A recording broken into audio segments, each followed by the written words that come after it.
हर औरत परफेक्ट बनने के चक्कर में अपना अस्तित्व ही खो देती है। अरे विशाल, आपका टिफ़िन तो यहीं रह गया, कहकर बाहर की तरफ भागी मनीषा, पर विशाल तो कब का जा चुका था। टिफ़िन नहीं ले गए। अब पता नहीं दोपहर में क्या खाएंगे। सारी गलती मेरी ही है, जानती हूँ।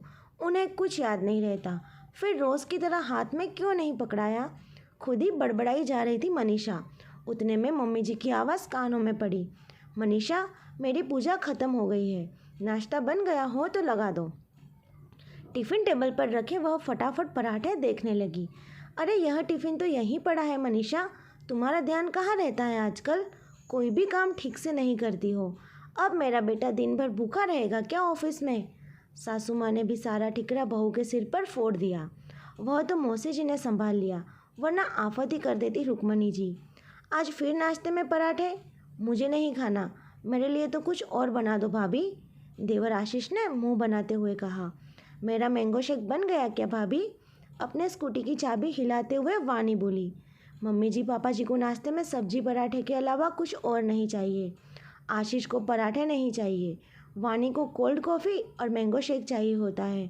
पहले बच्चों का टिफ़िन बनाकर उन्हें स्कूल भेजो, फिर विशाल के ऑफिस जाने की तैयारी, उसके बाद बाकी सबका अलग अलग फरमाइशी नाश्ता।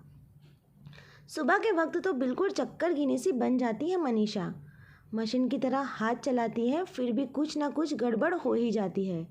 कितने मन से आज विशाल की पसंद की भरवा भिंडी बनाई और आलू के पराठे टिफ़िन में रखे थे। जब भी सामने नज़र जाती टेबल पर रखा टिफ़िन जैसे बार बार मुंह चिढ़ाने लगता। नाश्ते के बर्तन टेबल से उठाकर सिंक में रखकर सबके गंदे कपड़े उठाकर वॉशिंग मशीन में डालने लगी।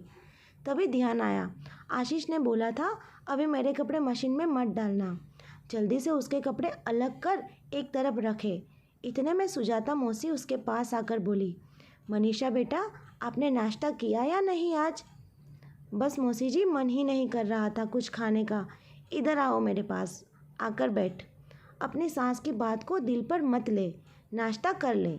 विशाल कोई छोटा बच्चा है जो दिन भर भूखा रहेगा? वह कुछ ना कुछ खा लेगा कैंटीन में, तो खुद क्यों अपने आप को परेशान कर रही है? यह ले, मैंने तेरे लिए प्लेट लगा दी है, आकर खा ले, और यह टिफ़िन का खाना भी निकाल कर टिफ़िन धोने के लिए दे दे। ऐसे बंद रखा होगा तो खाना खराब हो जाएगा। अभी आती हूँ मौसी जी, बस आशीष की शर्ट धोकर डाल दूँ, वह बोलकर गया था शाम को पहननी है उसे। मौसी जी ने ज़बरदस्ती उसे एक पराठा खिला ही दिया। सच में एक हफ्ता हुआ था अभी मौसी जी को यहाँ आए हुए, पर ऐसे लग रहा था जैसे वो विशाल की नहीं उसकी ही मौसी है। पता नहीं क्या हुआ जो किसी से भी कभी नहीं कहा, मौसी जी के सामने अपने आप बोलती चली गई। कितनी कोशिश करती हूँ सब कुछ ठीक करने की, लेकिन कुछ ना कुछ कमी रह ही जाती है। आज विशाल का टिफ़िन रह गया, कभी आशीष नाश्ता छोड़कर चला जाता है। उस दिन पापा जी का रूटीन चेकअप करवाना था, मैं अपॉइंटमेंट लेना ही भूल गई। मैं कुछ भी ठीक तरह से नहीं कर पाती हूँ। लगता है जैसे चीज़ें हाथों से फिसली जा रही है।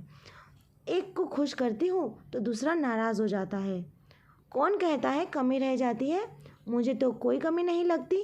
तू जितना कर सकती है अपनी तरफ से पूरी कोशिश करती है।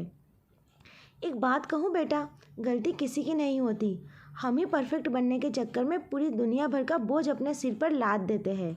जैसे तू परफेक्ट बहू, परफेक्ट पत्नी, परफेक्ट माँ बनने के चक्कर में खुद को तकलीफ़ दिए जा रही है। क्या अपने आप के प्रति तेरा कोई फ़र्ज़ नहीं है?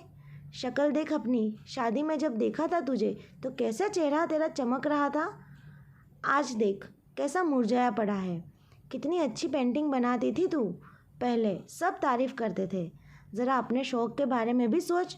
वानी और आशीष अब इतने छोटे नहीं हैं जो अपने छोटे मोटे काम भी खुद ना कर सके। और मेरी बहन जिसे तुम्हें इतना आराम दिया है कि वह अब बिस्तर से हिलना भी नहीं चाहती। मुझे एक बात बता, विशाल से कभी कोई गलती नहीं होती क्या? उसे खुद अपनी चीज़ों का ध्यान नहीं रखना चाहिए? तेरे पास कोई और काम नहीं है क्या जो तू सबकी चीज़ें उनके हाथ में पकड़ाएगी? यह बस एक छोटी सी बात है जो हम सबके साथ अक्सर हो जाती है। ऐसा नहीं है मौसी जी, मम्मी जी ठीक ही कह रही है, मुझे हर चीज़ का ध्यान रखना चाहिए। मैं तो घर में रहती हूँ, विशाल को ऑफिस में कितने काम होते हैं, इसलिए रोज़ मैं ही उनका टिफ़िन, मोबाइल, वॉलेट सब हाथ में पकड़ा देती हूँ। आज भी मैं देने जा रही थी कि विशाल का कोई फ़ोन आ गया। मैंने सोचा अभी तो उन्हें नाश्ता भी करना होगा, थोड़ा टाइम लगेगा, तब तक वाणी का टॉप प्रेस कर देती हूँ। बस इतने में विशाल निकल गए। कोई बात नहीं, अगर कैंटीन का खाना अच्छा नहीं लगा होगा तो आगे से खुद भी ध्यान रखेगा। पता है पहले मैं भी बिल्कुल तेरी तरह ही पागलों की तरह सबको खुश करने में लगी रहती थी। बच्चों और परिवार वालों के लिए खुद को ही भूल गई थी। फिर भी लगता था जैसे कोई भी मुझसे खुश नहीं है। फिर एक दिन अपने आप को आईने में देखा तो लगा, क्या यह मैं ही हूँ जो अपने सोने के कपड़े भी बिना प्रेस किए हुए नहीं पहनती थी। आज अपने खाने पहनने का कोई होश नहीं है, बस दूसरों की चिंता में ही घुली जा रही हूँ। बस उसी दिन से मैंने सोच लिया, जो जैसा है चलने दो, जितना कर सकती हूँ उतना ही करूँगी। हर किसी को खुश रखने के चक्कर में खुद को अनदेखा नहीं करूँगी।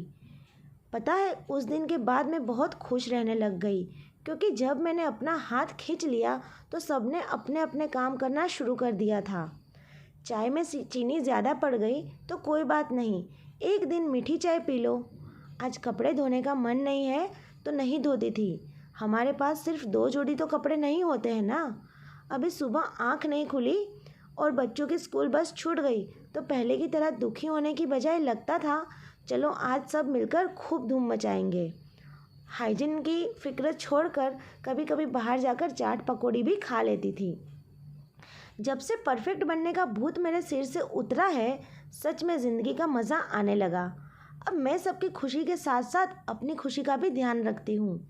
बस जैसे तुम लोगों से मिलने का मन हुआ तो फटाफट टिकट कराकर चली आई। तेरे मौसा जी से कह दिया थोड़े दिन तुम भी अपने दोस्त यारों के संग आज़ादी का मज़ा ले लो। मेरी मान तो तू भी यहाँ परफेक्ट बनने का भूत अपने सिर से उतार दे। जो नाश्ता बन रहा है बना, जिसको नहीं पसंद है अपने आप बना ले या भाई से मंगवा ले। मशीन के धुले कपड़े नहीं पसंद तो खुद धो ले, तू कोई मशीन थोड़ी ही है। छोटे मोटे काम जैसे सब्जी काटना वगैरह अपनी सास को भी दे दिया कर, वरना जंग लग जाएगा उसके शरीर में। और यहाँ जो तू भागी फिरती है छोटे छोटे बच्चों को लेकर, डांस क्लास तो कभी स्विमिंग क्लास, क्या ज़रूरी है कि दुनिया के सारे काम तेरे बच्चों को आए?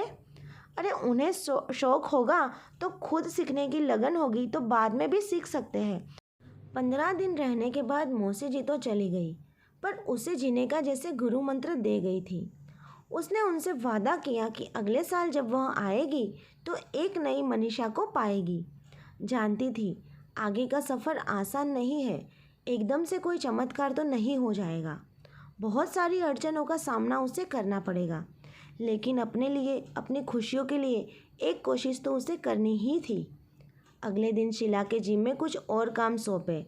बच्चों को स्कूल से लाते वक्त अपने लिए पेंटिंग का सामान जैसे रंग और ब्रश वगैरह खरीदे और जुट गई अपनी कोशिशों को अंजाम देने में। उम्मीद है दोस्तों आपको ये कहानी ज़रूर पसंद आई होगी। कमेंट करके ज़रूर बताइए। वीडियो अच्छी लगी हो तो लाइक और शेयर ज़रूर करें। चैनल पर नए हैं तो सब्सक्राइब करना बिल्कुल ना भूलें। अब मिलते हैं एक नई स्टोरी के साथ, तब तक के लिए बाय।